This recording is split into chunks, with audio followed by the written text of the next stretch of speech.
Well, if you're like me, you've had this music in different formats over the past 30 some years, but you've never had the 2011 double LP from Capitol. This is the official reconstruction of SMiLE, not the one that Brian Wilson did himself. Sadly, he's no longer with us anyhow.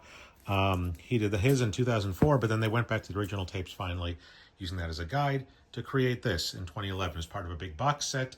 Won Grammys and all this stuff. It was on Rolling Stone's top 500 list, but then the most recent Rolling Stone version, they removed it. They didn't have this one on there anymore for various reasons, which we won't speculate on because there's a lot to talk about that as well. But I'm so glad this is back in print on vinyl because when it came out in 2011, I got the CD and I was just like, you know what, 19 tracks, because that's what the album officially is, 19 tracks.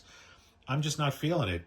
There was a lot of what I would call filler music, a lot of music that sounded like it should have been just a bridge between other songs. And honestly, a lot of side one is where that figures on here. I'm probably spoiled because I remember people taking the material from SMiLE, the 1967 version, and the actual SMiLE outtakes that came out in 1993 on the Good Vibrations box. They took those and they were able to make a really long version of Heroes and Villains using a snippet of this, snippet of that. It was like 12 minutes. There was different mixes that I remember hearing. One of them was on Real Player. That's how long ago that was. So I always thought that was a much better way to do it than this, which just seems to put every last note of music out there, which, you know, wasn't his intention probably, and it didn't quite work. But still, obviously, it's good music. There's a lot of great songs on here. Would it have been as groundbreaking had it come out in 67? Would as groundbreaking as Sgt. Pepper? I don't know. I'm tending to think probably not, because unfortunately, Brian, who I'm noticing just now isn't even pictured here, he did not have a lot of support. I mean, Carl supported him to an extent, but it was not equals the way Lennon and McCartney were. They didn't have a George Martin. They had a good engineer in Chuck Britz, but they didn't have one who was forward-thinking and very creative like Jeff Emmerich. Britz did a good work, but he was just a different, he was old school compared to Jeff Emmerich. Beatles had more supportive record company management. Capitol was like, what are you guys doing? So, and of course, Beatles didn't have people actively working against them within the band, and I'm not going to go into that, but anyhow, it also wouldn't have helped to have this album come out in 67. They had the same outfits on that they'd been wearing, matching outfits. The time for that was over. But now, let's open this up. I've talked about the history now. If you're watching this, you probably know all the history. I have wanted to open this up since it arrived this morning.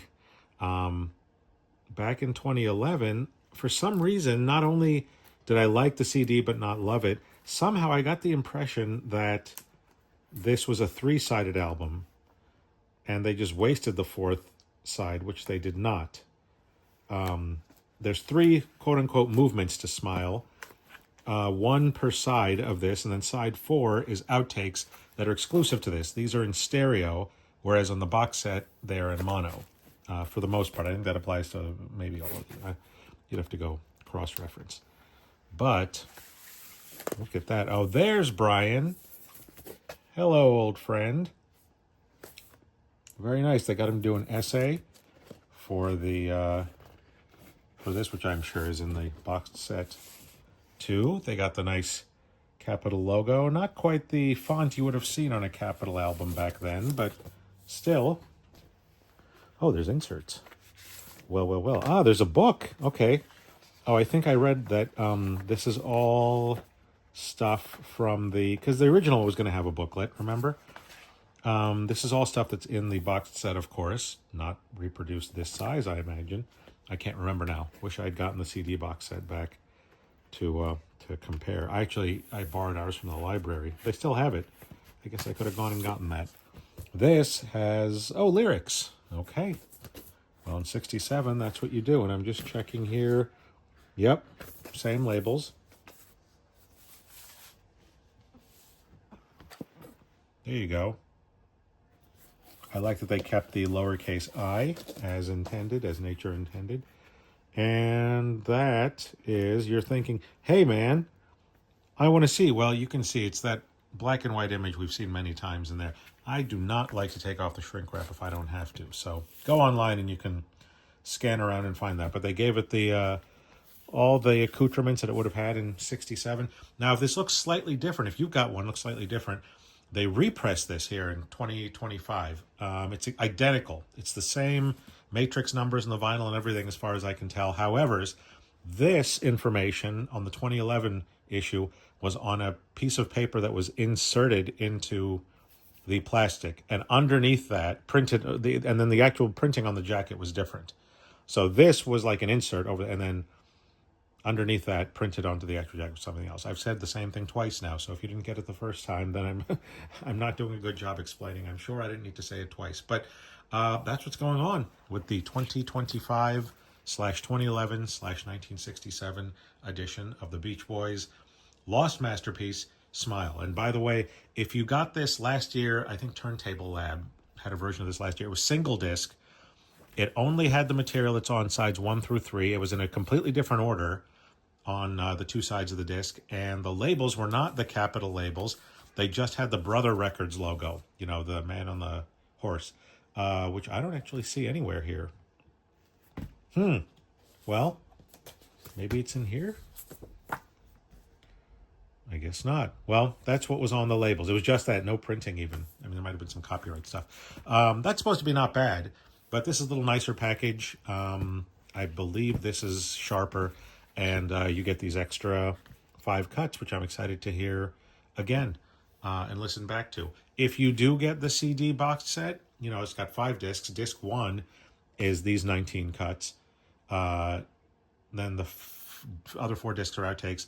There's also a 2 CD version that has the same disc 1, and then disc 2 is some select outtakes. It's like in the rough order of the actual album, but they're all alternates taken from the outtakes. And then there's a 1 CD version as well.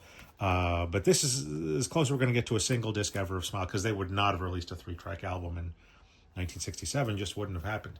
If you're interested, by the way, in what I think should have happened, I mentioned how there's a lot of these quote-unquote bridge pieces that I feel like should have been shortened and integrated into one long version of Heroes and Villains that was like a mind-blowing symphony. I think they should have done that with that and with Good Vibrations. They had the goods, they had the material. If you've checked out the version on 1983's Rarities, or maybe the version that was released, I want to say in 2012, somewhere in there, it was 278s, 210-78s. That's on my channel, actually. I don't have that one anymore, but there's an alternate version of Good Vibrations of that.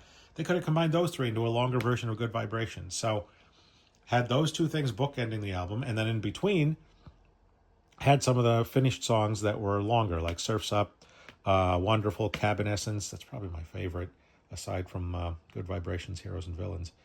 Wind Chimes, that's another great one. So that's what I would have done had it been up to me when it came to the Beach Boys SMiLE album. Or you can just go and finally check out their late 60s albums, where all of these songs, you know, like 2 of these songs would each come out on those albums slowly as they went through time. Those are good too, and the early 70s ones. But if you want this on vinyl, act fast. It's going to sell out. It's going to stop being in print again, I'm sure.